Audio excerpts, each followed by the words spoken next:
Why did I open a dark fountain? Now my friends and even my own mom are trapped in a dark world with a crazy TV guy. Sure, we do get to play some pretty fun games together, but it looks like he's hiding a dark secret in the back rooms. Can we score high enough on the games to discover a shadowy power and defeat a great evil? This is 100% of Deltarune Chapter 3. I wake up to Susie's foot in my face as we're now in the dark world. She's confused about how we got here, but happy for another adventure, so we explore to the right and slide down to find piles of dust along with swinging bulbs. Suddenly, Ralsei shows up and wants to find the dark fountain, but Susie cheerfully interrupts him with the story about her sleepover, pie baking, and movie marathon. Ralsei's happy for her, but still wants to focus on closing the fountain, so we pose together, then start our adventure. Not much further, Susie asks Ralsei about a movie, but apparently he's never seen one. So she invites him to watch a movie with us, which surprises him, but then he just awkwardly says that would be nice. After we slide down further, Susie and Ralsei solve the sides of a puzzle, but I first head south and check the piles of dust to find a chest with 10 points inside. Finally, I head back and complete the puzzle, which extends a bridge that we cross together.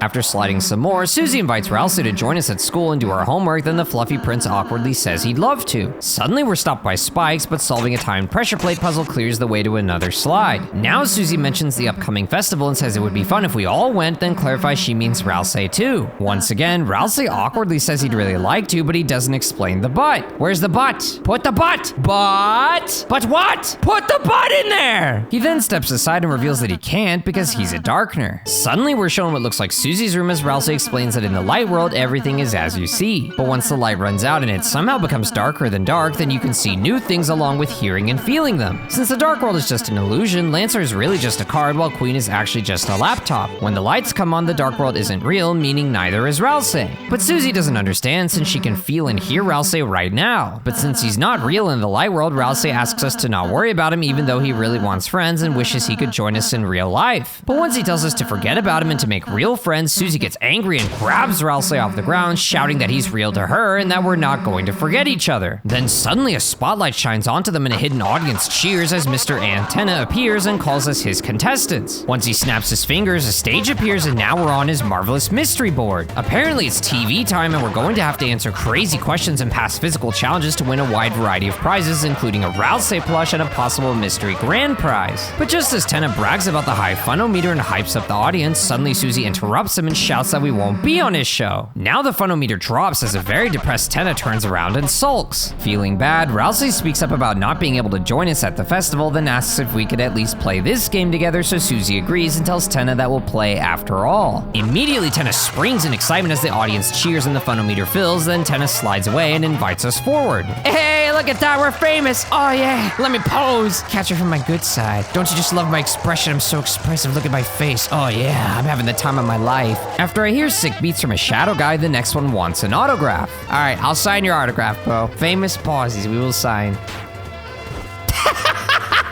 I don't even know what I signed. I mean, I can't give you anything. You didn't give me anything to sign. Did I just sign on your body? After I buy a TV dinner and catch Rule's card wanting to be Tenna's second in command, I let Tenna know that I'm ready to start. Suddenly the lights go dark just before Tenna reveals us to the cheering audience as we pose. But apparently they don't know our names, so suddenly podiums drop for each of us to input our names in 3 letters. After struggling to make a decision while Susie and Ralsei eventually finish theirs, I settle on the name Nom. As Tenna reveals the others' names, of course Ralsei chose Ral, but Susie actually chose Ass. Immediately she laughs as Ralsei gets mad and Tenna jokes about the censors, then my entry Nom. Hey, hopefully someday you can learn how to spell your own name too. I can spell my name! Chat just made me name myself Nom! Even though I'm not Yumsies! Oh wait, no, oh gosh, oh no, I didn't even think about putting them together. Oh no.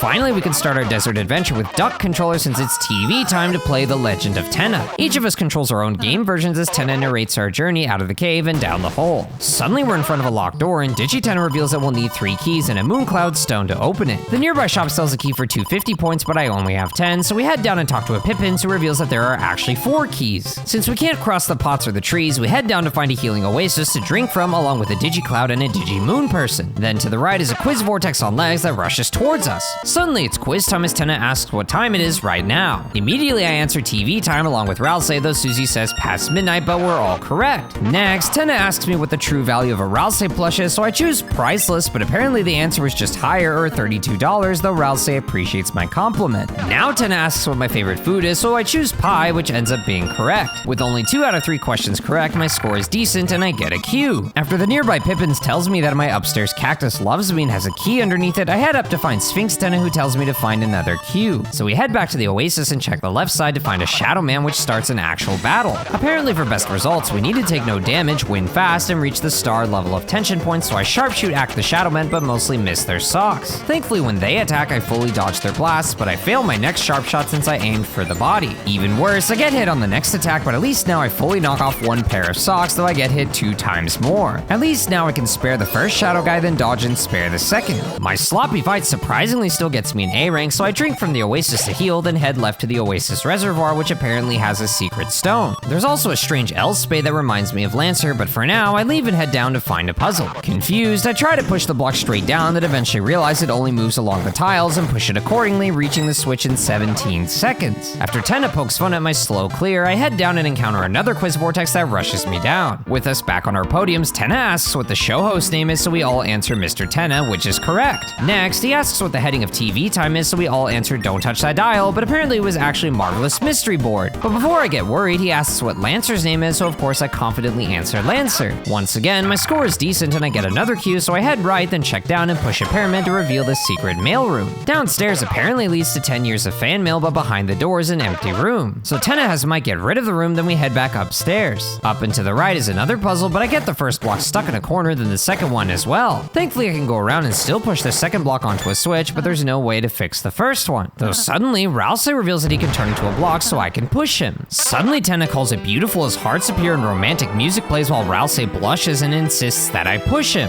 Why is it getting so romantic? Why are there hearts? I'm pushing the fluffy boy. He looks so happy. Chris, I don't know, Rousey is just a little awkward. This is too soon. This is getting awkward, kid, just push him. But I mean, he just... Okay, let's go to a commercial break. Why didn't you push?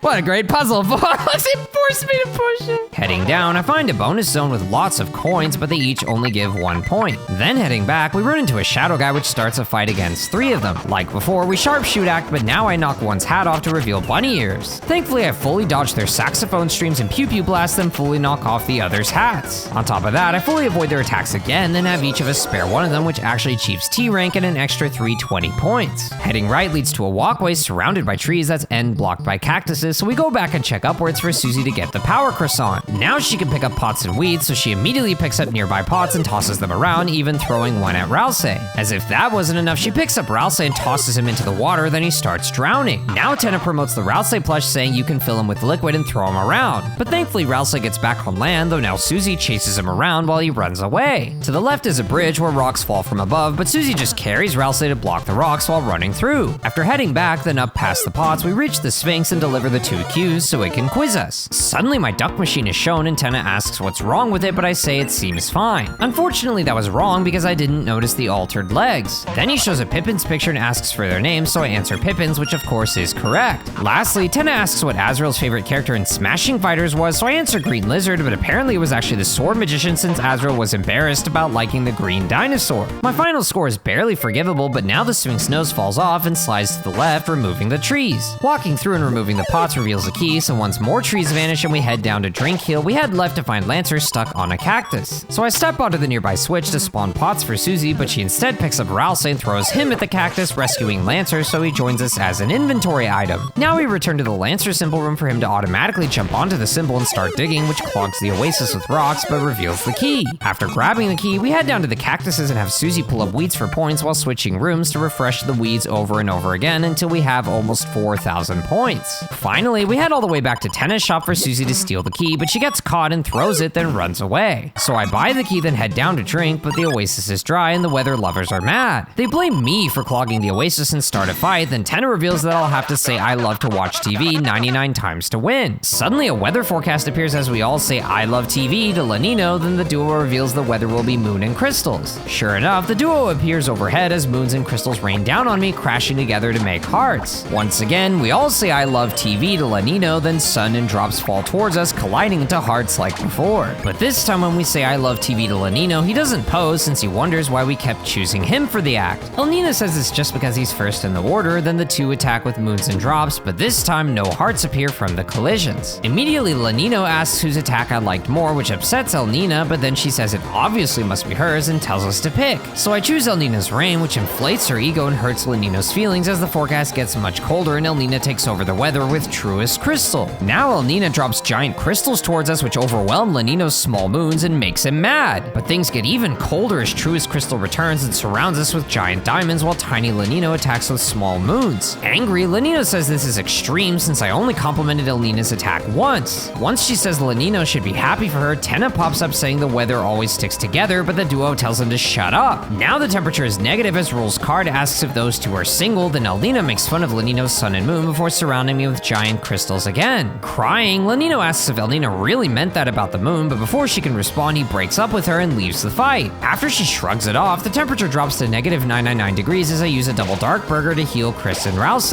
Now it's mostly just Elnina at the top barraging me with giant crystals from both sides while Lanino shrinks away. Finally, Elnina processes that Lanino is gone as her attack slows down and weakens until she gets depressed and stops. She regrets what she's done and misses Lanino and his love, then starts crying. Immediately, Tenna drops in and spams I love watching TV messages until the 99 counter is reached, ending the fight. Apparently, I was perfect except for getting hit too much, so I earned an A rank along with 267 points and the Mooncloud Stone. Since I can't figure out which cactus is hiding the 4th key, I give up and head up top to slot in the keys and Mooncloud Stone opening the door. Inside is a small pyramid that I enter to approach my final test, which is a physical challenge past the door. Before entering, I say let me think, but Tenna tells Mike to roll the tape, which makes everything dark. Then suddenly we see Susie wearing a chef's apron, Rouse wearing a chef hat, and me with a plate on my head. Apparently the physical challenge is the cooking channel since my mom loved watching cooking shows while my brother and I joked about the chefs messing up the easy parts. So I'll have to catch falling food on my head to stack it, then throw it to customers, especially VIP ones, while jumping over Susie's fire. Now it's TV time as I immediately fail to jump over fire, then feed individual foods to Shadowmen and toss a pair to Lanino before falling. Eventually I get the hang of it and feed the Shadowmen more, but fall over again when it's time to feed Elnina. Thankfully, after tossing more meals to the Shadowmen, Elnina returns and I manage to feed her this time, but after building a large stack, I get tripped by fire before I can deliver the food. Running out of time, I panic and quickly feed the Shadowmen as fast as I can, but it's just not enough as Tenna stops me to show the board results. While I managed an overall S for battles and even a T for points, I only got a B on the chef minigame, but thankfully still got an overall S rank for the board. Rouse is excited that we won, and even Susie had fun as the audience cheers and the credits start rolling. But Tenna stops the credits and panics about the show being over, saying the funometer is only at 80%. After stammering and awkwardly pointing in all directions, Tenna changes things so this was only round 1, revealing that there's now another round. Susie's a bit confused, but decides to play along since we're having fun, then Rouse agrees to play along too. After Rouse asks for Susie's name to be changed and Tenna says no, it's time for a word from Tenna's sponsors, which turns out to be just a big word. Suddenly we're in Tenna's green room as he invites us to relax and enjoy before round 2. But since I want an even higher rank, I replay the board to T-rank most of the battles along with the chef minigame and find the extra keys under the cactus as well as beyond the bottom left bridge, then under the grass to get an overall T-rank. Back in the green room, Lancer is here apparently to work at the gaming factory, so he squeezes a way through the door. After buying 3 deluxe dinners which heal 140 HP, I play a racing game with Susie, but I can't see the screen and lose, then she says I have to press the buttons. So I play again and press buttons randomly this time, but now she's upset again, saying it's like I'm not looking at the screen. So this time I listen for collisions while holding left, up, right, down, then left again for Rousey to say I've won and for the sore loser Susie to be shocked and not want to play anymore. Moving on, I visit Ram's counter for him to congratulate me on T-rank and reward me with a pink ribbon. He asks how Queen, Swatch, and Spamton are doing, then reveals that Des and I used to play with King, Tenna, and maybe even Jevil by taking a laptop home to play make-believe. Then nearby, I talk to Elnina and ask her about Lanino for her to suddenly burst into tears from missing him. The nearby Pippins gets weirded out and jumps away as Elnina whines about missing Lanino, but I tell her that her forecast is love, which surprisingly cheers her up. Since the guard stops me from going right, I head up instead to find the rank rewards guard who says I can use door A, B, and C along with the S door from the green room. But first I talk to Lanino and ask him for the weather report, then he mentions a light drizzle and suddenly bursts into tears. He misses Elnina and everything reminds him of her, so I tell him his forecast is love, which manages to cheer him up. Finally, I check the C room and reach the water cooler, which somehow starts a fight. Apparently it has a strong aura, and checking the cooler confirms its water is cool, then Susie and Rouse play with cups for 12% mercy progress. After the cooler says bubbles, suddenly it sucks in deadly droplets from all sides that I struggle to dodge between. Now I try begging for mercy, but the water cooler shows none as it says boopy and swarms me with droplets while moving. This time I flirt with the cooler, calling it a water cooless, which makes the water blush pink for a moment, but still it surrounds me with danger drops and now spins while I panic and try to dodge. Now I try acting cool, which has us all chat around the water cooler, adding 25% to its mercy as it still tries to destroy us. After one more group chat and Susie face crushing a cup, the cooler turns pink and I'm finally able to spare and recruit it. Now there's just a crater left with 200 points inside, then a guard says that water is scarce and wars will be fought. So I back out and check the B room, which leads to a giant ball machine. I can spend points to earn prizes and even pay extra for a higher gold prize chance. There's also a pity system, so I first spend 100 points for a TV dinner and another 100 for a glow shard, then spend only 195 for a guaranteed gold, which is a blue ribbon that increases healing. Then the next 100 gets me a triangle that I put back into the machine, and the following 100 gets me Lancer, who goes into my key items. The next gold item is a revive mint, then I spend 100 points to get 100 points back. But when I spend 100 more, the annoying dog comes out then disappears. Spending for gold earns me a 10 tie for a massive +5 defense, then I realize that Toby actually gave me a dog dollar. Then my next 100 points surprisingly wins the 5% chance goal, which is an exec buffet that heals the team. I spend 100 more points for a ginger guard armor, then try again for another ginger guard before buying the gold tension max, which raises my TP to 100%. And just 100 points more gets me a golden tennis statue. But when Susie asks who wants it, Ralsei hesitates, so apparently it'll go in my room.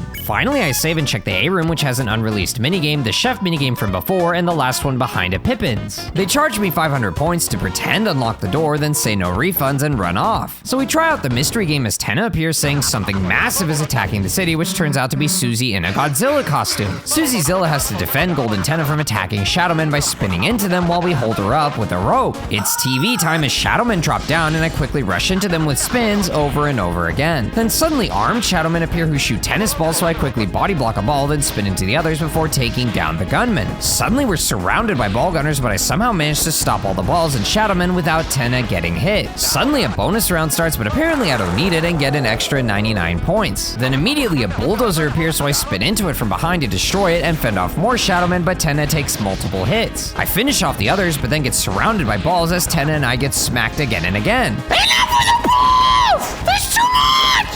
Stop! Eventually I defeat them all, then get another bonus round where I smash houses to heal Tenna. Now it's boss time as a large Spamton head drops down and charges up a big shot that I can reset by spinning into it. But I'm forced to back off as Shadowman and Dozer spawn that I need to defeat. Unfortunately, Tenna still takes damage, but I manage to crush the Spamton head over and over again until it's fully destroyed. Though just when I think it's over, suddenly more Shadowmen appear to attack Tenna from both sides as I struggle to spin them away. There's so many of them! What am I supposed to do? But the hordes increase more and more, and I can't keep up with them all as they damage Tenna again and again until they destroy him. Apparently my 544 points only got me an A rank, so I practice protecting Tenna so he takes no damage and rewards me with 99 extra points in bonus rounds. Eventually I managed to no-hit all 3 rounds and start round 4 with 593 points. Sadly, I still get overwhelmed by the Shadowman horde, but finish with 681 points, which gets me an S rank. Wanting a T rank, I no-hit all 3 rounds again, but this time I drag out the third phase as long as possible to defeat lots of shadow guys before finishing it with 728 points. Now I only have to defeat 72 more to reach the maximum of 800 points. Tenna congratulates us on beating them all and wants to give us a massive bonus, but then suddenly the annoying dog swings into and destroys Golden Tenna, thankfully still earning me a T rank. And thanks to my board 1 T rank, I can head out then further left to find the secret T rank room. It's just Tenna T-posing while spinning around, and the nearby book talks about Tenna's TV pose, which is apparently Tenna's victory pose and default pose. Finally, I leave and check the S rank door and enter alone for the guard to see my S rank and let me through. Pulling aside a curtain reveals a sock-changing shadow guy who screams, then I check the nearby vending machine and pay a point for it to smile. Afterwards, I buy the 80 HP healing TV slop 3 times and trade 4,000 D dollars for 1,000 points, then check the machine to find graffiti. Apparently, the writer has seen what they put in the TV dinners, but the message is cut off before they can reveal the truth. So I talk to Rem, who knows I want freedom, and says that it's backstage where the original game is. He moves out of the way and tells me to keep this a secret from Tenna, but I first talk to Rules Card, who tells me to get in line for his autograph, then I check the second curtain and get stabbed by a saber 10, which turns out to be a new sword. Finally, I head behind Ram's door to find the game system where all the characters play, then check left to find a game console that I boot up. But I don't have a controller, so the game powers down and I leave. Somehow there's a controller on the ground here, so I pick up the odd controller which has pink and yellow buttons and return to the console and turn it on. Now I can hook up the controller to play, which spawns me in front of the pyramid as DigiChris, but I'm all alone. The shop is also empty, but when I head down, I see a purple creature wandering around, then find another which doesn't seem to hurt me. Confused, I explore around and find even more creatures until I eventually reach a staircase and pick up a sword. I still can't chop the trees, but now I can impale the creatures, which levels me to 2 so I can stab the fish and chop the plants. Now the gold creatures and flowers defend themselves against me, but I slay them one by one for XP and healing candy. Afterwards, I search all the rooms and hunt down every creature with my blade, then check the shop, which tells me to become stronger. Eventually, I find the last fish, which raises my level to 3, then return to the shop to see that I became stronger. Now I can destroy cactuses, so I head to the block path and slice slice those cactuses to enter and discover more creatures. After impaling several for even more XP, I check the lower path to find a bird flying from tree to tree that I can't hit. So I give up and head back to slaughter more and more monsters until I reach level 4. Now I can chop down the trees, so I head back to the bird and slice all of its trees so it's forced to land on the ground where I can impale it again and again until it's destroyed. With my new power, I head back to the blocked bridge and slice the bottom left tree, then cross the bridge to find a room filled with staircases. I take the first one to find an empty dark room, but once I wander up, a shadow figure flies up through the wall, then leaves me a hidden message saying see you soon. Confused, I head back to the pyramid and slash the left and right trees, then check left to discover a hidden cave. Inside is dark and empty, but once I wander around enough, suddenly pink and yellow eyes appear, then disappear. Outside and to the right of the pyramid leads to another secret cave that seems to be empty.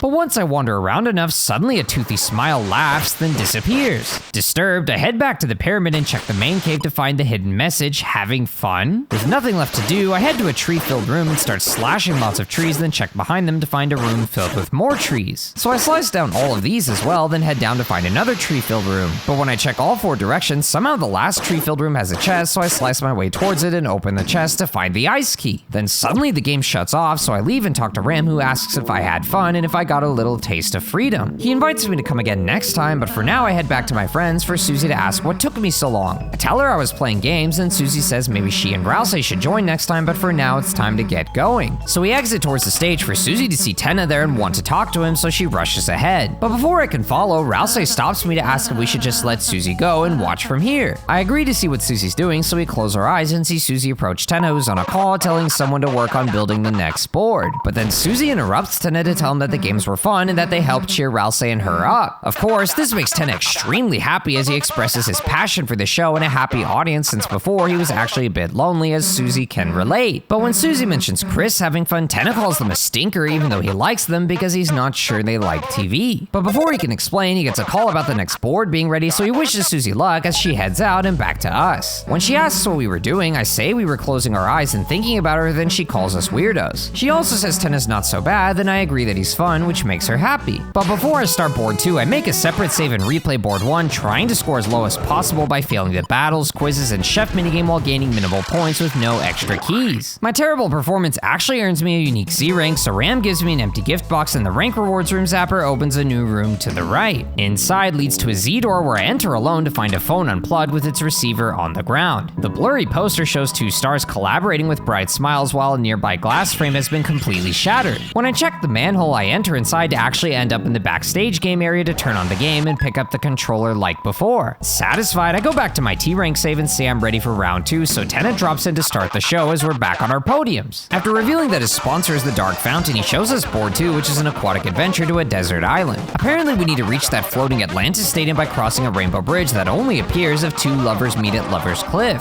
Now, we're gonna have some real fun in the sun today, so don't touch that dial. Well, okay, you can touch it, just be gentle. Wait, you want me to touch your dial? You like it when I rub your dial? We spawn back in as our digiforms and enter the left cave to find 3 empty podiums for holding photographs. And just a bit further, I find and pick up the camera, then take a picture of Rousey for him to cutely pose. Even Susie poses for her picture, then I take one of myself and Susie, which Rousey calls cute. But once we head down, the left path opens and we're told to take 3 grand photos to reach the ocean. Then the left path has Pippins, which turn to their light world dice when photographed and reward me with 10 points. The first Pippins tells me about a spiked plant hidden in the forest. Then the second tells me about a green geyser next door, asking who can dig it up. The third tells me about the red antlion hidden underground, while the fourth tells me about a flower torn in half. Understanding these as pictures I need to take, I leave and check the right cave to find a lancer symbol above a green spring. Since nothing else is here, I leave and head up to get shot at by a shadow guy. So I take a picture of him, which earns me 10 points, then he poofs. To the right is a bridge leading to a staircase, which ends in a cave blocked by a cracked wall. But there's also moss on it, so we consume the moss, then head back outside. Further up, we reach Lover's Peak and find Elnina all alone, thinking that nobody is coming for her. Since Rousey won't stand beside her, we head down and check the left side, then spend 10 points to look through binoculars. But the view is garbage, so Susie gets upset and grabs the binoculars and throws them into the ocean. Further down is a shadow guy to fight, but the battle turns out to be against 2 Pippins. So I have Susie shake a Pippins while Rousey swears not to cheat, making it instantly spareable. But when I bet to touch the green 4s, I only catch 2 dice 4s while the third one blasts me. So I have Susie shake that Pippins and Chris and Rousey spare them both. But I forgot to charge up my TP, so that battle gets me an A rank. Down below, I see Lenino on the left along with a cactus on the right that I photographed for my first special photo. Then I head down and right to find a staircase leading to a Pippins shop. I buy their key for 100 100 points, but Rousey points out there are no keys, so the scamming Pippins runs off. But at least I get their TV dinner for free, then head back and down to find Rule's card shop. Apparently he's lost and accidentally made a shop, so I photograph him to somehow lose a point, then spend another point on his block. He asks me to give it back, but I just leave and check the right to find a Pippin selling Lancer for 999 points. So I take a picture of Lancer to hide 2 9s, which lets me buy him for just 9 points. Before the Pippins catches on, I leave and head back to the green spring for Lancer to pop out of my inventory and dig a long path around the spring, then up through it. So I take a picture for my second special photo and enter the spring to heal, then follow Lancer's tunnel to find Tennis' secret bonus zone. Immediately, Susie rushes ahead to snatch Tennis points, but she can't reach the high ones. Haha, good luck reaching those. I keep my investments short-proof. Let's just go, Susie. I'm covered in ill-gotten gains. We leave, and to the right is a camera icon and a raft, so I take a picture of the camera, then ride the raft down to find a puzzle. But then Susie rushes ahead to grab the bridge pieces and toss them onto the water, solving the puzzle herself. Though before I cross, I head back to the raft and check the right staircase to find a Pippins and a free ribbon. So I put it on for Rousey to say I look nice, then I travel back to Susie's bridge and head across. Suddenly, Tennis and Tennis pick up a signal, so he leaves us for now as we explore upward to find a more complicated puzzle. Oh, another puzzle. So, should be easy for you, right? Lower there! Huh? Let's go, easy puzzle. Oh, I'm controlling. Ew, Chris, stop trying to hug Rousey. Chris? That's not me! She switched the controls! Rousey then turns into a surfboard, and with me as Susie, I pick him up and throw him into the water to create a bridge. But after throwing a bridge piece, I realize I messed up and start over. This time I use a bridge piece and Rousey to help me reach all the other bridge pieces so I can build a path across, which solves the puzzle. Rousey is impressed since he thinks Susie solved it, and of course she takes the credit. With Susie controlling me, she takes us down to a Pippin shop. Haha, pizza deodorant for nerds. Hey Rousey, it looks like Chris is trying to tell you something. No, I would not. I don't call it. Chris, you think I need? No! You know, I'm not exactly sure how it even. No, I think Susie needs a ribbon. Hey, what the? Yeah. Wow, Susie wears ribbons. Chris, you idiot! Why'd you make me wear that? Make you? Oh, take it off. That's what you get. How dare you be mean to Rousey? Wait a second, your controllers are. Stop, Susie! Look out, Chris, enemy. Susie, you can't use Chris's controller.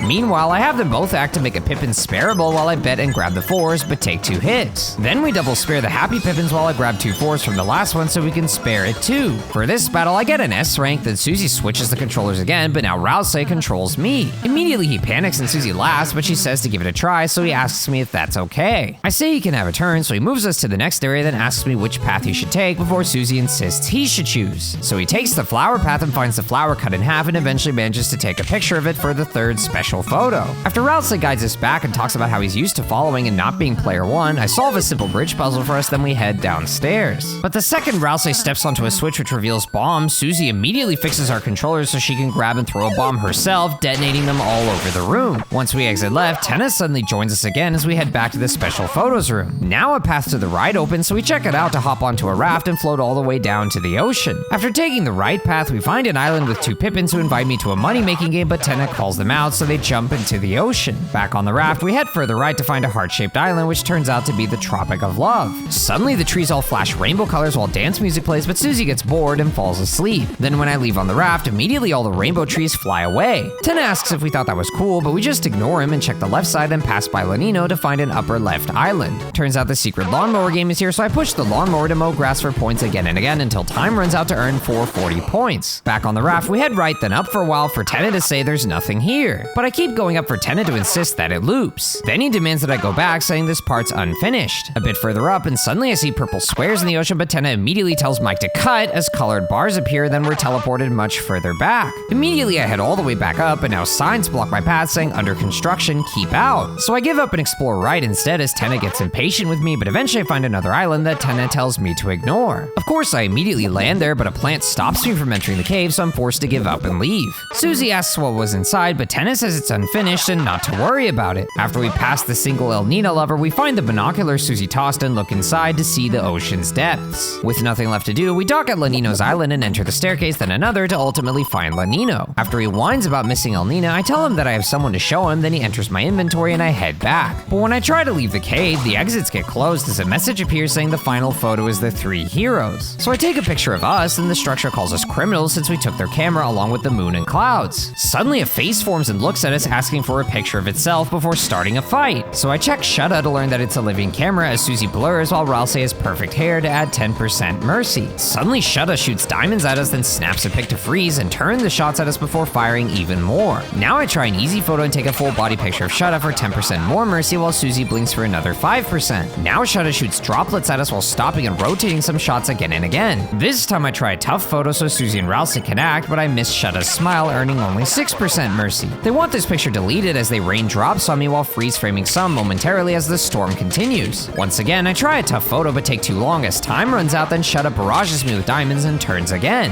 Now I need a picture of Lancer's tongue, so once his spin is done, I snap a pic for 10% as my friends do their acts and I fail to dodge Shudda's droplets. The next tough photo is for an explosion, but I'm a little too late as Shudda says I failed the toilet challenge and swarms me with more droplets. Finally, I have to take a pic of us together and easily gain 20% mercy as Shudda loves the photo and forgives us, then gets recruited. Since I took 7 hits, I only get an A rank, but now the exit's open, so we leave and raft all the way back to the start, then heal in the green spring. But checking the last photo pippins reminds me that I missed the red antlion, so after I farm bunny shadow guy picks for hundreds of points, I head back to the moss cave and check the lower path to find the antlions. Snapping a pic of the red one rewards me with the 4th special photo, then I head back to the pippin shop and pick up the pizza deodorant before heading up towards Lover's Peak. Suddenly, tennis statues block our exit as Digi-Lanino jumps out of my inventory while the real Lanino and Elnina show up with their controllers. They apologize to each other and say they still love each other, but then suddenly Tenna gets a call and leaves. Lanino gets excited to reunite with Elnina and rushes to Lover's Peak, so we follow behind to see Rule's card with Elnina instead. Suddenly, the real Rule shows up with his controller and invites the angry Lanino forward before revealing he doesn't want them to be apart. He wants them to be together, but with him, since 3 are stronger than 1, which he quickly corrects us to. When he asks if they agree, Elnina and Lanino ask each other if they'll come back if they let Rules in, but then Rules quickly takes that as a yes and grabs them both to carry them over a muddy rainbow. But before I follow them, I head back down all the way to the raft and hop on for a confused Ralsei to say the ending was right there. But I keep going, then head left and up for Ralsei to ask where we're going. Susie thinks she knows as I head all the way back up to the signs for her to pick one up and toss it aside. Ralsei's in shock as we explore around and up until we eventually find purple ice, leaving Ralsei speechless. Looking around more, I find a place to dock, so we walk along the ice and head up but get stopped by some kind of tree. With no way around it, I head back for Susie to wish something was there while Ralsei's a bit unsure. Back on the raft, Ralsei says he's glad we're going back as Susie pokes fun at him not liking the cold, which he nervously agrees with. But Susie's still curious what was there, a little past what we could see, which leaves Ralsei speechless. She asks if he was scared, then he says he just didn't know what was over there, so it could have been trouble. Susie asks if Ralsei means Tenna, but he doesn't respond, so Susie says we're going back to the rainbow as Ralsei's happy to finish the game. Since returning to the ice tree does nothing, I raft all the way back to the mainland and return to the chocolate rainbow. Once we cross, Tenna comes back and asks why the rainbow is impure, then I enter the pyramid. Suddenly it gets dark as a stage appears and the audience cheers while we rise up to our instruments. Susie's ready to rock hard on the drums, but Ralsei blushes and wants it soft. I strike a glamorous pose on Lightner's Live as Tenna slides in and says it's time for a rock concert. After he reminds me about Des having us watch a wild music video channel while she rocked her guitar and sang along, he asks me to bring her back to watch more sometime. But it's time to rock as Tenna explains that notes will flow from the top and I'll have to press Z or X at the right times to play them. Meanwhile, Susie and Ralsei will be playing their own notes, but I just need to focus on mine as it's time for a sound check.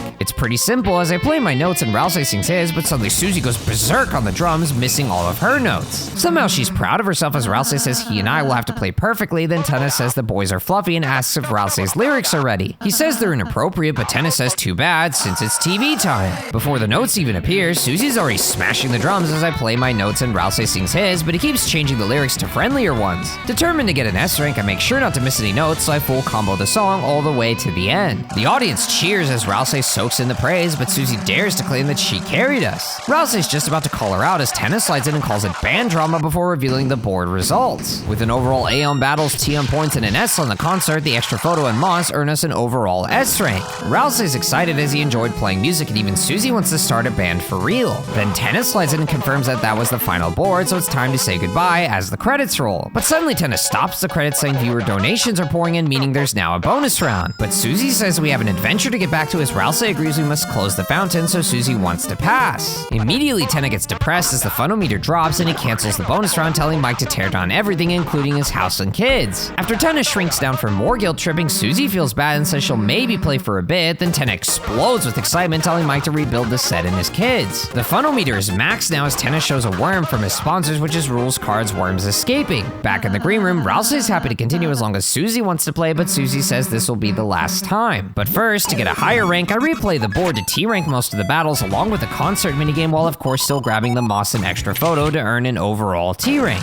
Back in the green room, I find Rules card awkwardly between Elnina and Lenino mocking us for not being ready for the chef game. But then Rouse and Susie point out that we already did that, which surprises Rules. Then he lies, saying he knew that and just enjoys wearing a chef hat. Then he tells the weather duo to compliment him, but Lenino just awkwardly says Elnina likes him, while Elnina awkwardly says that Lenino likes him, which Rules somehow interprets as him being hot. On the ground, Spinning Lancer is doing his hurricane attack, so I help him by spinning around the room myself. Then I try picking him up, which he happily accepts, but then he wants to go down, so I put him down. Back to the left, I check the game door for Rouse to point out that the board isn't ready yet, so I head further left for Susie to remind me to tell Tenna that this is the last game. Once I agree, we walk in to find Tenna on a call, angrily rushing the completion of board 3 and asking when a mysterious they is coming since we're gonna get bored. But then he says if Susie finds out about this, it's all over, so Susie interrupts him. Tenna jumps up in surprise and acts sweet to Susie before she asks about the phone call, which makes Tenna nervous before he claims they were planning a special surprise game for us. He asks if we heard what it was, but Susie says no and that she's gotta go, then she walks out as we follow. Once it's just us, Susie reveals that there's nothing that ticks her off more than people who lie to her. Rousey asks if she means Tenna, then she says yes, since he's hiding something. Once she tells me to help her look around, I head back left for Susie to be surprised that I want to talk to Tenna, so I say let me talk, then walk in alone. I find Tenna talking to himself again, insisting that we're loving it and that classic TV never gets old, plus Susie was excited. But then he notices me and asks how it's going while shaking, making sure everything's going great. He also asks where my friends are, but I say I'm by myself, while he suggests I should keep them company as he shakes even more. Once he pretends that his beeper is silently going off, he bows and slides away before stopping to ask about my father and brother. He's still got the cowboy program my dad likes and reminisces about Asgore bouncing me on his knee as we watched it together. But then he immediately apologizes before saying he has to go and slides all the way away. So I head back to my friends and check the door, but Susie says no board 3 until we figure out what's going on. Though when I check again, Susie tells me to stop scratching the door like a dog, then Rouse cutely asks if I want walkies. Finally, I head back to the green room and talk to the door guard who won't let me in, which Rouse finds suspicious, but instead of fighting him, I don't do anything. Somehow the guard finds this suspicious and starts a fight with me anyway. So I have Susie mash random buttons while Rouse enables captions for 50% mercy. Suddenly Zapper's head becomes a cannon that shoots diamond clusters at us that I fully dodge through before I raise Zapper's volume for more TP. Susie and Rouse's axe bring Zapper to 100% mercy as I avoid its giant bouncy lasers, then spare it so the door is unguarded. Inside is dark and Susie says it's cold, so we head back to Ram's counter for the T-rank white ribbon prize. Then in the lower room, I check the vending machine and buy a toxic axe for Susie and the flex scarf for Rouse. The nearby Zapper's worried that his card castle Pippin's friend will turn to stone, while the Pippin says there's nothing to worry about. Back in the green room, I head to the rank rewards area and recheck the T-rank room to see T posing Tenna again, but with the song sped up and the book saying literally Tenna TV posing. Afterwards, I head back and enter the S-rank door and pass the guard, then check the vending machine's graffiti. It claims the TV dinner's ice cream cones are made from Tenna's own noses and not recycled from something unknown. Finally, I talk to Ram again, who's glad I'm having fun and says I can make another Dark World here whenever I like before sliding aside. So I head inside and back to the game console, then turn it on to play the original board 2. Alone again, I still have the ice key but lost my sword, so I explore past a couple fish creatures and enter a cave to find the sword. This time I can already destroy the fish at level 1, so I impale them along with the flower, the purple creatures, and do jumping lizards to eventually reach level 2. Now I can slash the plants blocking the waterfall and ride the raft up into the cave, then slice another plant to reach the open ocean. After traveling very far down, I find a dock and land there, then walk up top to find a staircase. Once I enter, I reach a strange room saying go to Northern Light. Confused, I first head back to the raft, then travel all the way to the right and down to rediscover the Tropic of Love. But once I dock and destroy the upper right tree, a staircase is revealed, so I head down. The room is empty, but when I head up, I find Tenna talking to himself, wondering if I like the game. He's trying his best to make it fun, but some strange things are showing through, so he regrets basing his board off this backstage game. He begs me to smile or laugh, anything to show him that he's doing something right. But when I take a step, he hears me and runs away. With nothing else to do, I raft over to the area Tenna hid from us to rediscover the purple ice along with a place to land. After I dock, I walk all the way up top to slash a tree and find a Deltarune door that I unlock with my ice key. Inside is a creepy dungeon with flowers that I impale and a bird that blocks my path. The next room's creatures are too strong for me, so I head left to defeat several charging fish, then check below to slay 2 lizards. Up top, a message reads follow the white cloak, so I slay the lizard, then defeat yellow creatures on the right to read that the forbidden path began with ice magic. Slaying the white creature levels me to max, so I head up and discover the white cloak, then attack her, but nothing seems to happen. But when I head back, now she's following me and Snowgrave's enemies at my command. Pushing the frozen creature onto the switch and standing on the other opens the door, then I freeze 3 more and cover all the switches to progress forward. After slaying several other creatures and freezing using more to press switches, I reach the original bird and freeze it so we can get around it. Now at a crossroads, I try heading up, but the room seems to loop. Once more leads to another copy, but now the cloak won't follow me to the right, so I head left instead, and she follows me, suggesting that was correct. So I test each direction and commit to the ones she follows until we complete the maze and reach another Deltarune door. But unfortunately it's locked, so the ice key gets used up and even she gets used up to open the door. Inside is complete darkness, but as I head left, suddenly a voice says, "Well done for finding their hiding place." Eventually I find a shiny, which turns out to be the shelter key, and the voice thanks me for my hard work. But suddenly I get used up and the game gets all staticky, then shuts down as I look back with a pale face. Thankfully after unplugging, I'm back to my blue self, then head back to Ram to tell him someone was backstage with me. But he insists that he was here guarding the door the whole time, though Tenna has been trying to figure us out, so Ram says next time will have to be the last. Finally, I head back to the green room for Susie to welcome me back while Rousey was distracted playing an RPG. He apologizes for getting carried away, then finally we explore the guarded dark cold area to eventually find a door with a parental lock that needs a code. I try 1, 2, 3, but that doesn't work, then suddenly the nearby screens turn on. With no controller for the console, I plug mine in, which spawns Digime into the game. Slashing the grass reveals dirt in the shape of a 2, but heading right actually leads me left, where I impale mounts to complete a 1. Then the right path takes me far right, where I hit a switch to reveal a 3. With the code revealed, I back out for Susie to ask where I got the sword, then I try 1, 2, 3 again, but it still doesn't work. Eventually I try 2, 1, 3 based off the order I entered the rooms, which ends up being correct and opens the door. Then in the next room, Susie rushes ahead as Rousey stops me to wonder if I should ask how Susie is doing. But I instead ask Rousey how he's doing, which surprises him as he admits the games were so much fun that he forgot about our adventure. I tell him it's okay to take it easy, then he appreciates my kindness but still wishes he could join us at the festival before he asks me something selfish. On festival day, he wants me to buy ice cream for Susie and tell her it's from him, so I say of course. After he thanks me, he's sad that he can't fully be a friend for us, but at least as long as I'm with Susie, he knows that I will take care of her for him. Once Susie comes back, we head right to reach another locked door, so I turn on the screens. The door needs a key, so I try to grab the key, but it slides away from me. Thankfully, I can just slash the door to reveal the stairs and head inside. Now the screens have pieces of numbers, so I walk from room to room to learn the number order of 1, 2, 2, 5, then head to the door to input the code, which ends up being correct. After the door opens, we head inside to reach the snowy outdoors as Susie shivers. Just ahead, Rousey notices the dark fountain while Susie finds a giant gacha ball which somehow has Toriel inside. She's asleep but trapped, so Susie wants to close the fountain now, but suddenly Tenna shows up to check up on her. He doesn't want Toriel to wake up even though she was the last one there for him. Apparently Tenna's show is falling apart, so he needs Toriel's help and excitedly lifts her up, revealing us hiding behind. All of us are speechless, then a technical difficulty screen appears and we're all suddenly back on stage. Tenna acts like nothing happened, hyping up the next board in TV City, and then Susie angrily demands Toriel's freedom and for us to go home. Rousey wants to seal the dark fountain and even says the show's getting old, as Tenna surprisingly seems to take this okay. But then he offers for all of us to play one more game until we like it before trapping us all in balls. Suddenly flames erupt as Tenna says the game is never over, and if we won't play, then he'll just take control instead. It's TV time as Susie struggles to escape and Tenna appears on screen walking through burning TV City. He insists that he's fun and wants us to agree, but when we stay silent, he rushes towards a retreating quiz. It asks if we're having fun, but all the options are of course, so I don't answer and get it wrong, which zaps us all with lightning. Now my friends are hurt as the insane Tenna points out a dried up funometer before chasing after a retreating shadow guy for a battle. To win, I'll have to say I love TV, and he replaces all of my options with acts, but I instead have us all resist. Then Tenna says that's the wrong answer and announces it's TV time before launching spiraling laughing stars at us. Thankfully they're easy to dodge, but it's time to act again, so of course we resist. Once again the laughing stars swarm us, but I easily dodge them then resist again. After we dodge the next star swarm and resist once more, Tenna gets frustrated and takes us back to the board. Now he drags us into a physical challenge which turns out to be the cooking channel. After Tenna talks about how I used to spend lots of time with Azrael and him watching TV and playing games together, he asks why we don't do that anymore. Once I reveal that Azzy went to college, Tenna's upset that Azzy left and insists that you can learn anything on TV, then starts laughing. Finally it's time for the instructions as Tenna says they're coming out of the pipes and Tenna doesn't know where they're going. Once he laughs and slides away, fire falls from above that I carefully dodge while watching strange slimes slowly creep from pipe to pipe. Suddenly the challenge ends and we're back on the board as Tenna rushes into another quiz asking for another word for television. All the options are positive, so I don't choose, getting us all zapped again. Back on the board, Tenna walks over a green spout to fully heal us and acts like he doesn't want another battle before rushing towards a running shadow guy to start one. This time I'm battling Tenna and a shadow guy, so I boogie act for the shadow guy then dodge all of their shots for full mercy. Now I try resisting, but then the shadow guy just fires at me again, so I give in and say I love TV this time, which satisfies Tenna and ends the fight. But we're still trapped in his balls as Tenna now drags us into a music challenge with me on guitar. But suddenly Suddenly he panics as the music's coming and he can't stop it. Then a single long note drops as I press and hold the note for terrible music.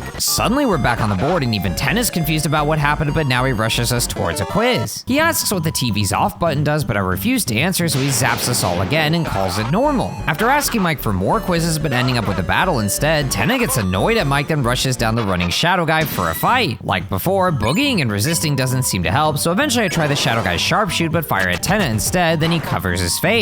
Upset at the shadow guy, Tenna fires him, then takes us back to the board to enter the Susie Zilla challenge. But this time it's dark and I'm alone as something small appears in the background. It gets bigger and bigger as suddenly Golden Tenna rushes forward to jump scare me, then asks if I liked his marathon. Of course, none of us respond, but now Tenna drags us into a quiz asking what time I'll watch TV tomorrow. Again, we don't answer, so Tenna zaps us once more, then walks over a spout to heal us before dragging us into another fight. Now a Zapper fights with Tenna against us, so I volume up to make its attacks give more TP and dodge closely to earn 52%. Then one more volume up and a series of dodges lets me activate the off button, which shuts off the TV so we can escape before it turns back on. Tenna immediately panics, wondering where we went before sounding the alarm telling everyone to find us. After he begs us to come back and slides away from his balls, we each throw back the balls we hid behind and leave to escape. But as we sneak to the right, suddenly an audience appears and cheers. Thankfully they leave us be as we enter the next room, but once we're behind the curtain, suddenly someone says we're here for the next challenge and moves us on stage. Now we're in the Wild West as Susie and I rise with cowboy hats, but we're riding Rousey, who's become a horse. He gallops us up to a train with a windowed cart that shadow guys pop out of, so I finger them with heart shots. Each hit gets me a point, but more shadow guys pop up faster and faster until I manage to get them all, clearing the round. Back in TV world, we head to the next room and find shadow men sliding around, so I walk into one, starting a fight with it and Shutta. A quick sharpshoot full mercies the shadow guy, but when he shoots back, Shutta freezes and rotates his shot to trick me into getting hit. Though thankfully after sparing the shadow guy and building up enough mercy for the Shutta, I spare it as well, which fully recruits it. Heading up, I find a screen with a spinning Digi-Lancer and pick up the controller to play as Lancer. After digging up 2 mounts for 10 points each, I reach for the next controller to play as another Lancer to dig up a mount for 100 points. Finally, at the last controller, I dig up 2 mounts among an army of Lancers, then check left for the real Lancer. Apparently he kept losing his controllers, so they kept bringing him new ones. So I leave with his controllers and head down to find a wall of TVs that turns into a quiz. It asks what the C rank reward is, so I confidently answer B for cooler, which is correct. But then it asks who runs the green room concession, so I guess A for RAM, which thankfully ends up being right. Now I can pass, but I quickly reach another quiz trap, this time asking for my last name. So I answer A for Dreamer, which of course is right. Then it asks for my board 1 rank, which I confidently answer as T. Finally able to pass, I reach a new console and plug in my controller to enter the game as DigiChris. After switching my character to Lancer, I dig up the X's just right to turn them all into O's, which rewards me with the blue block. Now I switch to Susie to pick up the block and throw it onto a switch, then switch to Rousey to become a block for the other switch. With the spikes removed, I open the chest for a revive mint, then leave and head right to find Tenna upset at the Darkners for not finding us. So he fires them, then changes his mind and hires them, but refuses to give them points until they capture us. Except they don't actually want to fight us, which surprises Tenna, but then he reminds them about their contract, so they sadly give in. Sure enough, we reach the Susie Zilla set and Susie starts destroying houses, but then a shadow guy drops down on us, leading to a fight with it and 2 Pippins. But after some quick sharpshooting and green dice grabs, I spare them all, then finish off the houses for 1 point. After passing a cage with a shadow guy and Pippins inside, I find the original Starwalker ticked off as always and head right to find a stealth zone. We slowly slide along the wall to avoid the searchlights, but then Susie gets impatient and wants to go faster, so suddenly we zoom across to open a trash can and flip a switch, opening the door. Heading back then inside, we find a bunch of trash cans with points, TV slop, trash, and surprisingly an enemy. I check the Ribic to see that it's a dusty frog, then Susie makes filth and Rousey croaks for 75% mercy. After the Ribic tries swarming me with flies, Rousey and I croak on it by mashing C, which reveals its dirtier self, allowing us to spare it. Since the next room has searchlights, we quickly sneak past them, then enter a room that has a water cooler. Terrified, I run outside, but this is getting out of hand since now there are 2 of them. With no escape, I go back inside, but now the water cooler is a little bit closer. Afraid, I check back outside, but now those coolers are closer too. Every time I go in and out, the coolers get closer and closer until now there's 4 in my face. Panicking, I run outside, but now there's 4 here too, though both groups just stand there menacingly, no longer getting closer. Giving up, I walk into them, which thankfully only starts a fight with 1, and we can act cool right away for 25% then Mercy. After surviving its terrifying bubble attacks and acting cool again and again, we can finally spare the blushy water cooler to recruit it. But the spikes are still there, though somehow I could just walk past them and open the chest for another water cooler. Thankfully, it leaves me alone and there's also 500 points, but when I leave, I accidentally touch a searchlight and get caught by a zapper who throws us in jail. The chain's easy to remove though, so we slide back past the searchlights and find a room with trash cans where a Ribic pops out and chases me down for a fight. Thankfully, the multi-croak act and sparing ends the fight quickly, so I move against the walls to find invisible paths to more trash cans that reward me with trash and points. Finally, in the next room, the zapper asks if I've seen cheaters, so I tell them I'm a cheater to get immediately thrown in jail. But I easily walk out for the zapper to realize that jail's not effective and let me pass. Then behind the curtains, it's time for another show, so we're back in the Wild West as I ride Rousey while sharpshooting shadow guys for points until the round is cleared. Back outside, Rousey says the hay looks yummy, so I open the cabinet to find a horse costume and mini stable, which unlocks Rousey Rancher for my castle town. But then Susie locks the cabinet, which locks Rousey Rancher for my castle town. Then she says the only rancher we need is cool, and sadly I'm forced to agree. In the next room, I find lots of depressed shadow guys working in digital offices, so I find an unoccupied console and plug in. Oh no! Wait, I destroyed all their work. You're free. Oh, look at all the recruits! This is perfect! Back through the doorway and to the left, I find a bridge puzzle game and switch to Susie so I can pick up and throw the bridge pieces. After throwing a small piece to reach the lower big piece, I realize that I can just complete the lower path with 2 large pieces and easily reach the switch. Opening the chest rewards me with 300 points, then I leave and slide to the right to find serious trashy who won't come to my town. Finally, back down into the right, I find Tenna on a call panicking about Toriel nearly waking up, reminding that she'll be in danger if she's awake. But then Ram quits, which frustrates Tenna, who slides away. Following him, we reach a Darkness Live concert with shadow guys performing on stage as the audience cheers. Even in the next room, they keep cheering, and when I check the lower left, I open a chest to find a cheerer as the cheering audience appears again. The next room is filled with TV screens, and one screen wall even turns into a speed quiz. What letter does banana? The next says choose A, so I quickly press it, thankfully getting it right. Not much further is another speed quiz asking what absorb ends with, but I guess A, which is wrong, and get attacked. Next, it says to choose B, which I quickly step on to at least get that right. What letter does banana? Thankfully, the next says choose B, which I quickly press to get it right. Finally, the last speed quiz again asks what banana ends with, but I still misread and try to choose B, which is wrong, then choose A to get the second one right. But before I leave, I check the bottom left to find a green screen and interact with it to reveal a path to the secret bonus zone. After I grab points on the ground, I open 3 small chests for 10 points each, then find a bunch of opened larger chests with several Pippins digging inside. Interacting with them just makes chime noises, but as I approach the last few, suddenly Tennis shouts hey, so we hide behind a giant chest while the Pippins run off with the stolen points. Now Tennis slides in to see his bonus zone looted, and a Pippins even runs off with his van. Instead of getting upset, he tries to justify keeping the van for himself since apparently we weren't gonna win it, so supposedly he was just giving it a daily test drive. But then another Pippins runs off with his cookie container, which upsets him, so he reminds them about the contract they signed as they steal even more. But then Tenna realizes he's not holding their contract and doesn't know where the contracts are. Once the Pippins even start stealing the empty chest, Tenna gets frustrated but acts like he doesn't care, saying he has something big and secret they'll never have, then slides away. Once he's gone, we leave our hiding spot and open the giant chest for Pippins to pop out and slide away. Following him, we find a lonely blue cabinet and interact with it for a Pippis to pop out. Rousey is surprised, but Susie notices that Tenna's coming, so we run and hide. Suddenly, Tenna slides in and is shocked now that his secret is out and everyone will know. Thinking it's the end, he wishes someone was here for him, even if it was that little mailman. Suddenly, the dealmaker comes out of my inventory as the pink and yellow glasses fly to the right and materialize as Spamton. He's excited that Tenna kept the Pippis since that means he cares. But once Tenna sees Spamton, he immediately springs back and panics, shouting, how the what the mama, hey, whoa, mamma mia, heck, and many other variants while Spamton doesn't move. Suddenly, Tenna stops with his palms pressed, but then immediately resumes his panic spree of shocked phrase combinations. Finally, he finishes with a what the heck is that thing while pointing at Spamton, thinking he's some kind of rat. But when Spamton approaches, Tenna tells Spamton to stay away from the Pippis while raising his fists. Suddenly, Tenna pulls out a fire extinguisher and sprays Spamton with foam as it piles up more and more until Spamton is completely covered. Then Tenna picks up the Pippis and asks if it's okay and if Spamton heard it before reassuring it and sliding it away to safety. With Tenna gone, we walk up to Spamton for him to tell me that he's never doing that again as he returns to my inventory. Since we're done, I head out of the bonus zone and head back to the room with the big TV screen walls. To the right are more searchlights to sneak past, but when we pass the screen wall, suddenly a Pippin starts sneaking with us. Beyond the next screen wall, a shadow guy joins us, then one more wall brings us another shadow guy. Wait, what are all these guys doing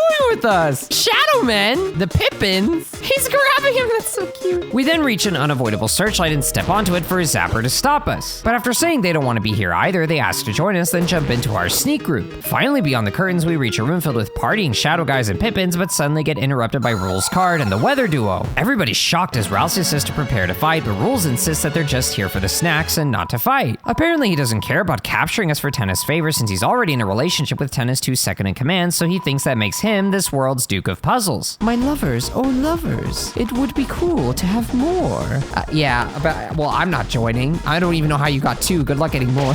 So we walk past them, but then suddenly he teleports in front of us again, saying the Weather Duo revealed that dating them doesn't make him second in command. After Susie reminds him that he can't beat us, he agrees and doesn't want to fight unless it's non-violent. Rousey asks him not to start a fight, so he agrees, but then he starts one anyway. Only he uses his Rules card to change all of our options to act, so all we can do is dance. But for Rules Card's act, he hires Shadow Guys to shoot at us as I dodge their planes with Rules banners. But we can still only respond with acts and dance as Rules is happy with this battle and Susie says we've got to do something. Suddenly Lancer spins in for the dance battle and Rousey asks for help, so Lancer uses his Lancer card, which allows us to Lancer. After we struggle to dodge planes and airdrops, now Lancer's Spade act quickly slide swaps with my other acts. But after we wait long enough, the Spade act suddenly turns into an annoying dog act that I have us all interact with for the annoying dog himself to slowly fly down and join the battle. But he just immediately leaves as Lancer tries to recruit the enemies for a measly 20% progress. Rules tries reminding his hires that it'll pay them well, but once we dodge their attacks and select Lancer's Spades, eventually the Shadow Guys get fully recruited and join us. Unfortunately, Rules has even more recruits as Cat Shadow Guys slide in and throw balls of yarn that turn Rousey into a big cuddly ball. Chris, Susie, I'm sorry, I've become a big cuddly ball!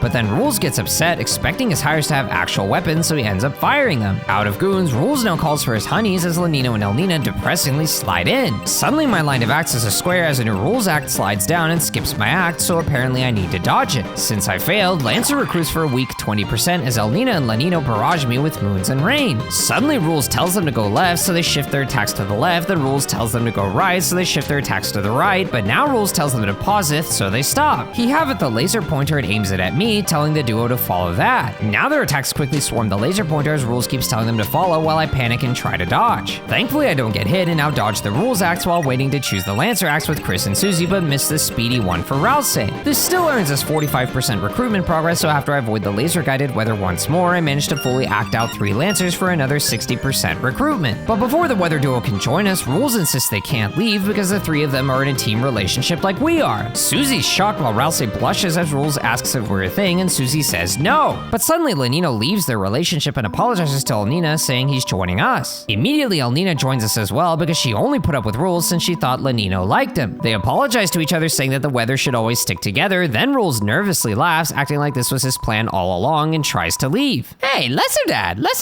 the guys with big guns want to know when they're gonna get paid. He runs off. Oh, they're going after him. She's laughing. You all, I got 0 XP, 1,059 Ds. Oh my goodness, that's a lot of Ds. With the fight over, the weather duo breaks down in tears, saying they didn't like Rules even though he was hot. He was also very weird and moved the laser pointer too fast. From now on, the only lover I need is someone I can share the sky with. Uh-oh, no, not you. Star Walker. Oh no, it's the 3 of them now. After Chef Rules appears behind the counter to snatch the snacks, we leave to the right and past dust piles to find Tenna with sad Shadow Guys and Zappers. Tenna insists he's fine and still entertaining, but the Darkeners start leaving him, so he blames Spamton. Apparently Spamton was going to teach Tenna how to make it big, but Spamton is gone and now the other Darkeners leave him as he panics. Just a bit further, we find Tenna begging Elnina and Lanino to stay, but they ultimately abandon him too. Then even Mike reveals that he's leaving, which makes Tenna break down. Heading up, we're below the green room again, but somehow it's snowing and the Zapper turned to stone. The Pippins thought they would turn to stone instead and worries about the Zapper telling me to seal the fountain. After he reveals that I stole the Zapper from Caddy, I head up to find the green room empty and snowy, plus the vending machine says that points are worthless, instead accepting D dollars. Thankfully, the nearby clipboard reveals that I recruited everyone, so I head down into the right past a spotlight to open a chest for 1 point. What would even happen if I touched this? You's a cheater, ain't you? Not really. Then we's got no business.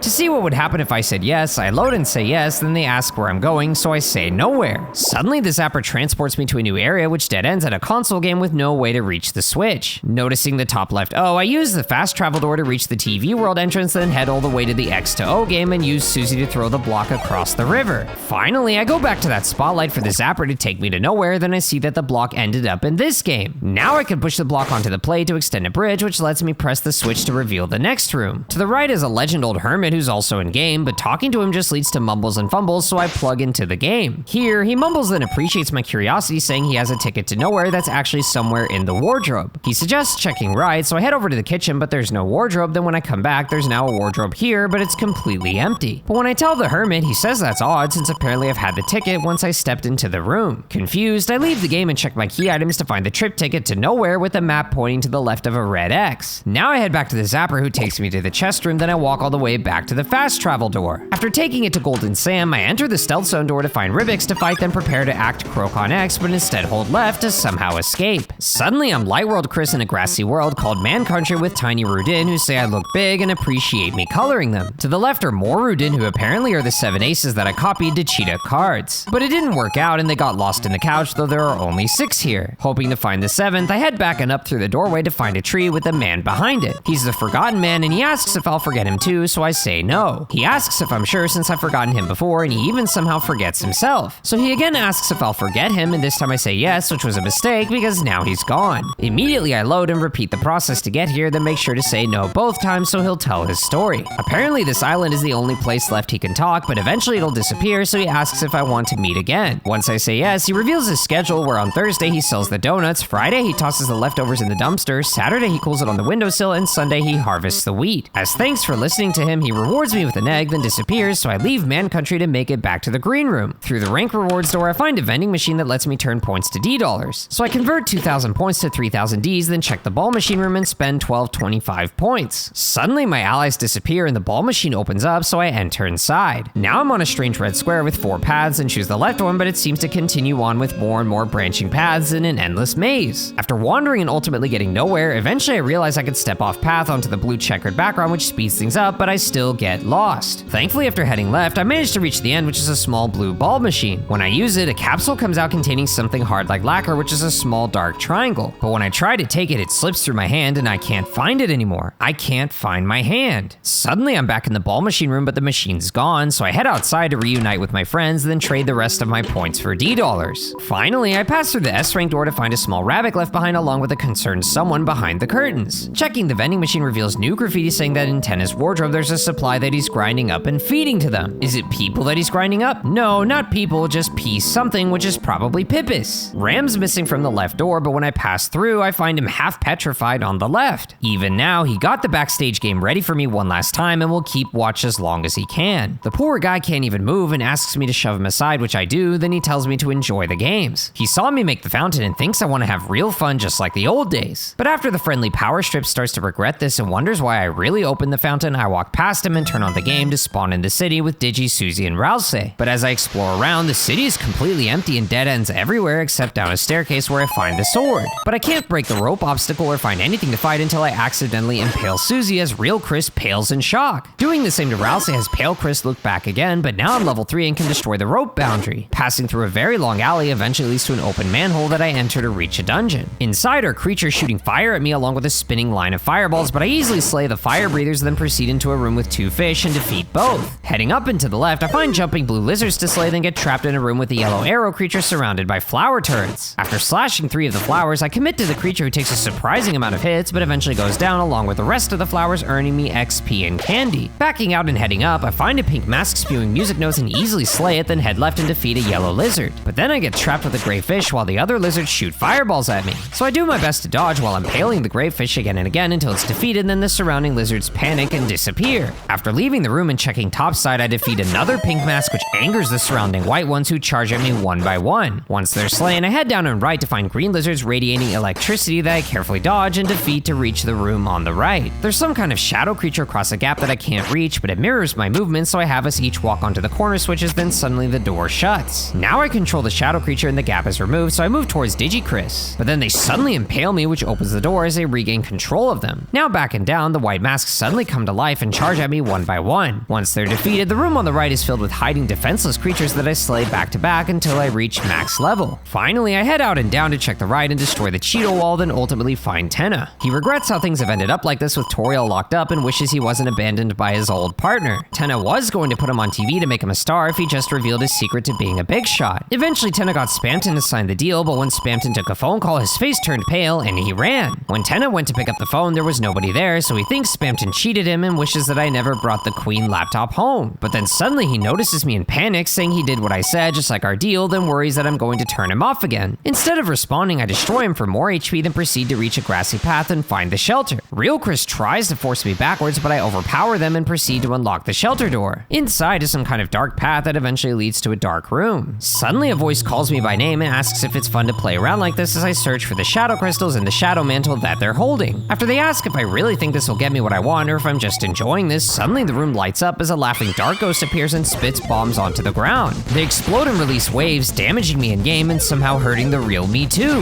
After the Phantom spits out more bombs that I avoid, I rush them down to impale them, but then they fly around and radiate fireballs that I squeeze between to impale them more. Once again, it spits out bombs, but I'm too aggressive and take a hit. Though after I poke it a few more times, suddenly the room turns purple as the ghost flames up and charges into me. They charge again and again as I slowly strafe around their attacks until they stop to laugh, so I impale them. Suddenly, pink and yellow-eyed cats pop up and swarm me as I struggle to destroy them all. Now the Spectre goes back to fire rushing me again and again until he finishes me off and splits my soul. Of course, I try again and manage to get past the cat minion and fire charge phase, but now the ghost radiates fireballs and spews out bombs at the same time. After I take several hits, the Phantom stops the fireballs and instead spits out more bombs and spawns more image_friends cats while I struggle to get hits in. Once the Spectre flame charges again, I manage to dodge and poke them enough times for the room to change to red eyes as the ghost charges up. Thinking its HP is low, I stand in place and attack it again and again as it radiates flame spirals, but my strategy fails as my HP drops to 0, losing again. It takes several attempts for me to get that far again, but eventually I reach the flame spiral attack again and this time run around the room to dodge the fire and bombs. Now the Phantom flame charges again, but a couple clones flame charge with him as I carefully dodge them. But one more hit completely stops the Phantom as it moves to the middle and the room changes back to blue. Apparently the ghost just wanted to see the flickering red of my eyes, which show I want to play with my knife. But eventually they reveal we both have work to do and fly top left, saying that if I want the mantle, I should hurry up and take it if I can reach it. Suddenly they leave and the top left path opens, so I enter to find a treasure chest on a ledge, but it's too high up to reach. With no way up, I give up and head right, which allows DigiChris to somehow step outside and walk down as Real Chris watches. As I move DigiChris towards Real Chris, they panic and drop the controller until I slash towards them and they collapse. Once DigiChris is gone, I control Real Chris again. Wait, but I couldn't get the...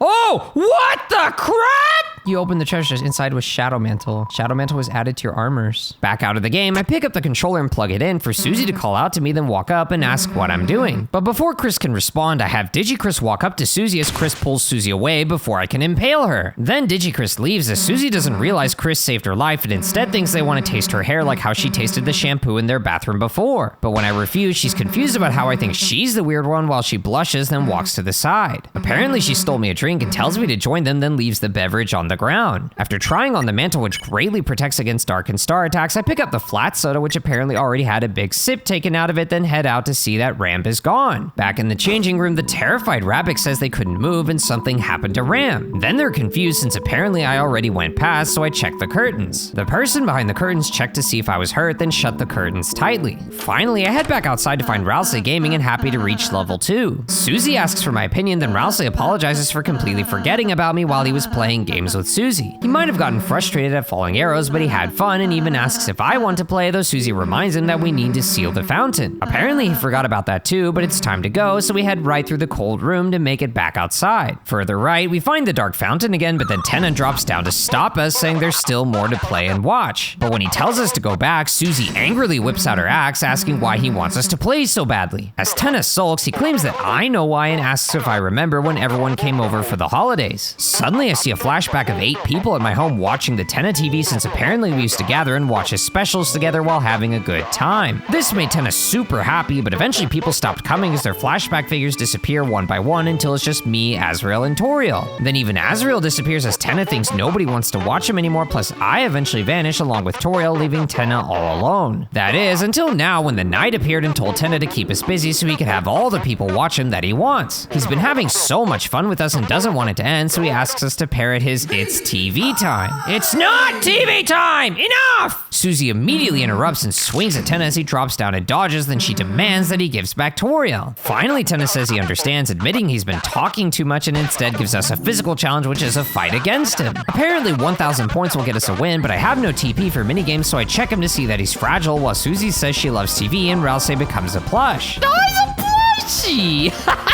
Then Tenna attacks with stars like before that I easily dodge so I can spend my TP to play a minigame. Suddenly Tenna jumps to the center and statics as I now need to dodge fire for 10 seconds in the cooking channel. Thankfully they're easy to avoid and I earn 70 points, but I'm out of TP again, so I have everyone defend. Now Tenna says we can't use that take and it's time to cut, so he jumps up and slices my dodge box in half while I carefully dodge his electric lines. With plenty of TP, I start another minigame which ends up being the guitar challenge, so I carefully hit my notes while Susie actually hits hers too, earning us 84 more points. The next minigame has us sharpshooting dancing mini tennis as they rush us and bounce up and down, earning us 104 more points. Activating another minigame has us riding horse Rouse and sharpshooting arm tennis that peak from windows one by one until we earn 82 points. Back at the guitar challenge, the notes speed up, but we hit them all anyway for another 89 points. But the next minigame becomes a double challenge as Starwalker and I guide Susie Zilla to defend Rouse from attacking Tennas. Then suddenly we're in the windows dodging Tenna's shots, but I take a hit which ultimately damages us all as we earn 101 points. Before the next minigame, he tells Susie to say they don't need to throw him away, then it's time for the guitar challenge at 3 times speed as we thankfully hit all our notes. Immediately we're back on Rouse back sharpshooting window tennis to finish with a combined 112 points and no damage. Tenna insists that Toriel doesn't need a new TV, then has me bounce an El Nino ball, which I easily do. But then a La Nino ball drops down as well and I struggle to juggle both, leading to one hitting the ground and damaging us. Suddenly it's guitar time again, but I actually miss a note for more damage, though thankfully earn 97 more points. Needing more TP, I have everyone defend as Tenna bounces to stars around that radiate spikes and unfortunately hits Susie. Before the next minigame, Tenna says he watched me grow up and wants me to admit I need him. It's time to dodge fire again, but they're much faster. Thankfully I avoid them all, but now Susie Zilla fights directly against Golden Tenna as he slide kicks into me. But after 2 more hits, we earn 134 points, though since we're badly hurt, I just have Chris and Susie act the next minigame while Rouse heals Susie. Tenna asks if I want to have fun too, thinking that's why I opened the fountain, but now it's time to dodge his shots again as we switch from window to window. Taking no hits, now we've got to protect Rouse from Tenna again and thankfully finish flawlessly for 126 points, which puts us over 1,000. But apparently that just leads to the grand finale, so I defend with Rouse while having Susie use a TV slop on the Fluffy Prince to prepare for the final episode. Now it's guitar time again as we quickly hit the notes, but suddenly a quick switches to sharpshooting window tennis on Rouse back, then I quick bounce the weather duo before sharpshooting again. Now we're the ones being sharpshot as we dodge around, then spawn into fire, which immediately hits me as I miss the La Nino bounce and damage us all. Quickly I sharpshoot 3 window tennis, then miss a sliding tenna and bounce the weather duo, but get hit by fire again. A quick window shot, bounce, fire dodge, sharpshoot, failed bounce, sharpshoot, bounce, window shot, failed sharpshoot, and fire dodge finally ends his gauntlet as I must now defeat Tenna. He jumps forward and claps summon stars that we sharpshoot destroy while also firing at his head to whittle down his health. Since our health is low, I patiently destroy his stars first before firing at him little by little as he summons more stars and large ones. Eventually Tenna gets redder and redder until I finally finish him off. Suddenly his face statics, which glitches us from channel to channel, minigame to minigame until he shuts down and shrinks in agony as we're back near the fountain. A spotlight shines on him as he reveals he just wanted to be watched one last time since he thinks he's irrelevant junk and is afraid of being thrown away. Rouse steps up and says he understands wanting to be useful, and even though Tenna isn't watched anymore, he's not a failure since he brought smiles to me and my family in the past. But then Rouse depressingly says all Darkners eventually become obsolete and are not real, so they shouldn't make Lightners worry about what happens to them since it would make the Lightners unhappy. Tenna shrinks even more and hesitates to agree, but then Susie butts in saying you don't have to put up with being thrown away and reveals her friendless past. She was always the scary bad kid who others only befriended as a joke, and even if she somehow started to make a real friend, she'd always end up moving away. So when Susie moved to hometown, she felt like Tenna, a broken toy that nobody wanted. But then Toriel saw her crying on the graveyard bench and asked her what was wrong and said that everything was going to be okay. My mom even brought her to the diner and bought her a hot chocolate, telling her she'd make friends, which gave her hope. And now that hope's been growing since she has friends, real friends that she wants to keep. She thought that she was broken, but really she just needed to find the right people. So she tells Tenna not to worry since there's definitely someone out there who wants him. After Susie reaches out to me to help ask around town since someone's gotta want a TV, Tenna realizes we'll help him and springs up all flower-nosed with excitement. He suddenly feels amazing thanks to this hope and really appreciates us, but Susie interrupts him saying he's gotta give back Toriel since some people need her too. Tenna hesitates but understands, admitting it's not what the knight wants, though since we're great contestants, he guides us to the right. But first, Susie turns around down and insists to Rousey that no one's gonna get thrown away, not him, her, or me. She asks if he's got it with her hand on his shoulder as he chins up and says he's got it. Finally, it's time to go as we head right to find the Christmas tree, then Tenna cheers us on for our kindness and bravery, earning us the grand prize. Sure enough, it's the Toriel ball up top that descends from above and opens up to release the still sleeping Toriel on her chair. Tenna says she's all ours and is happily the family's together again, but before he can say more, suddenly slashes appear through the dark that rip his arms off and destroy him as he falls away. Susie is shocked, then we rush forward and she demands to know who the attacker is as a flying dark antlered figure is revealed who turns around to face us while leaking. But instead of responding, it opens its hand to channel a beam that starts sucking in Toriel, so Susie immediately jumps in the way to stop it. So the dark figure turns into an orb and flies to the right as we chase after it. Suddenly it reforms and channels some kind of energy sphere before radiating a powerful roar with its opened ribcage. Once it's done, a bat-shaped weapon appears from its right hand that it grips with its left as a blade, and the battle begins against the Roaring Knight. The Roaring Knight? What? We're fighting the Knight already? It's chapter 3!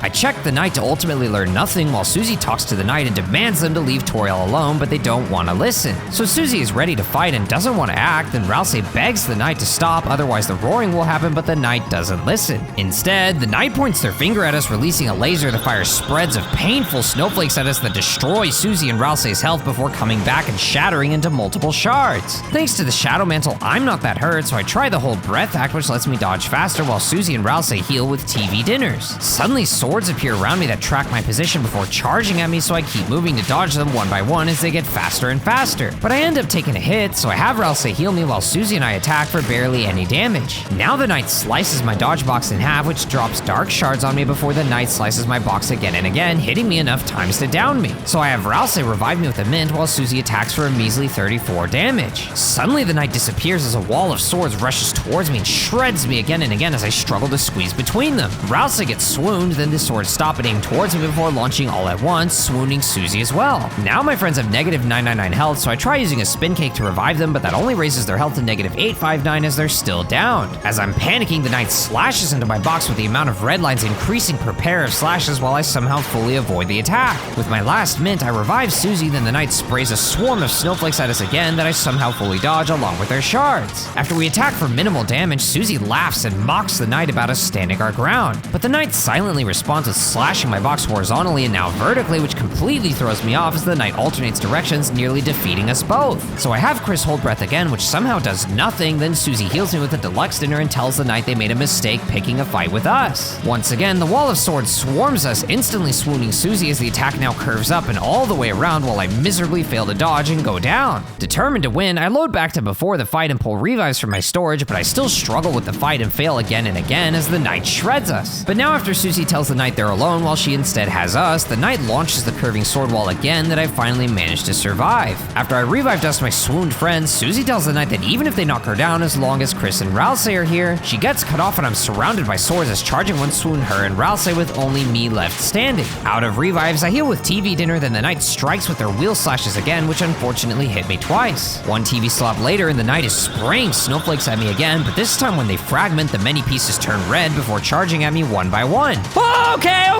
Okay, calm down! I don't know how I avoided that. Even worse, when the Knight slices my dodge box again, now they even slice diagonally, which confuses me and hits me again and again. Forced to heal again, I now have to dodge their lock-on swords, but there's much more this time and they get faster and faster. One TV dinner later and it's time for the first wall of swords again, but sadly I get shredded and go down once more. Frustrated, I head back to the vending machine and buy several deluxe dinners to put the best possible heals along with my revives in my inventory, then battle the Knight again. I do better at first, but eventually get downed along with Rousey as Susie revives me and says as long as I can lift her up, the Knight will never win. She tells the Knight to give up, but of course the Knight reacts with more snowflake spray along with homing red shards. She again demands the Knight to give up, but eventually the Knight slashes my dodge box again and again to swoon her, then drags me through their sword blender to down me. Reaching that point again, this time I survive the Knight's box slashes, then Susie points out the Knight won't say anything at all. After I mostly dodge the Knight's sword charges, Susie just laughs and says she's done talking since people people like the knight tick her off. So the knight drags us through their sword wall again to swoon Susie and Ralsei, but once I revived us, then the knight attacks with wheel slashes again that I struggle to dodge. Even worse, the knight swoons Susie while rapid slashing a rotating line, nearly downing me.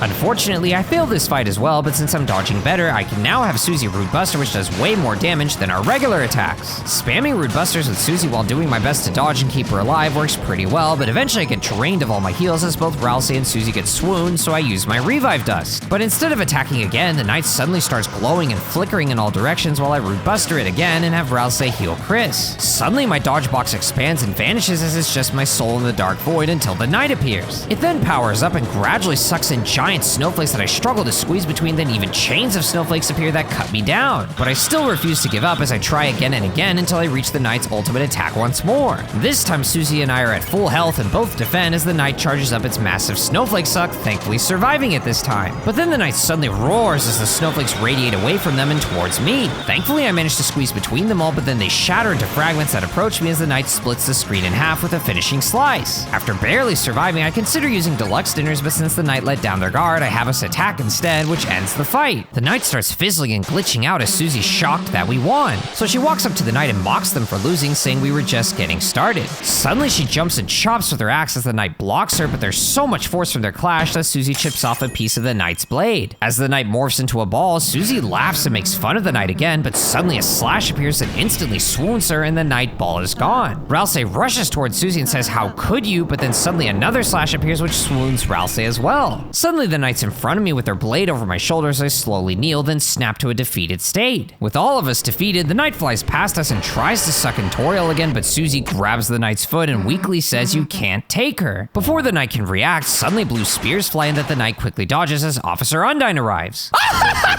"Hey, you, stop, police! What the heck is going on here?" Oh, it's Undyne with the spears! But instead of responding, the knight just turns into an antlered bird that captures Undyne and flies off as she demands to be put down. Back to us, Susie somehow gets up and angrily chases after them. Then I get up and check the fallen shard to pick up a shadow crystal for my key items along with a black shard for my weapons. The black shard is a massive 30 attack and also strikes the weakness of dark element enemies. Then I check on Ralsei for him to say he thought we won and that we would have actually ended the battle here and now, but our struggle is really just getting started. He says he's fine even though he's badly hurt, but he wants me to make sure Susie's alright instead. But first, I look through the shadow crystal to momentarily see the television get smashed to pieces, then check on my mom to see that she's having a nightmare. Finally, I head right past Undyne's fallen spears to catch up with Susie, who's lost in the dark but manages to find a big open door. So we rush inside to somehow end up back in the light world outside my house. But Susie sees someone ahead, so she immediately grabs my hand and yanks me down past the church and towards the shelter where there's a dark world, but the door slams shut right in front of us. Susie immediately bangs on the door, demanding them to open up and calling out to Undyne to say something. Susie hopes this is a joke and that they're coming out, but the door remains shut as she accidentally bangs off a panel cover, revealing an electronic lock. She's wondering what's going on, why Undyne was kidnapped, and why they want Toriel as well. She's so confused and can't break through, wishing we could get help with the panel. But we can't get help with this because there's a dark world in there, so anyone who helps us could get trapped inside. Speaking of which, Toriel is still trapped in my dark world, so we have to give up on Undyne and go back to seal my fountain. But first, I check the panel to see a digital security lock with 3 entry fields and 3 symbols besides them. One is a pine tree, while the next has an officer badge and the last has the Deltarune. Suddenly the door opens slightly while the wind howls and the screen cuts to black as the credits roll.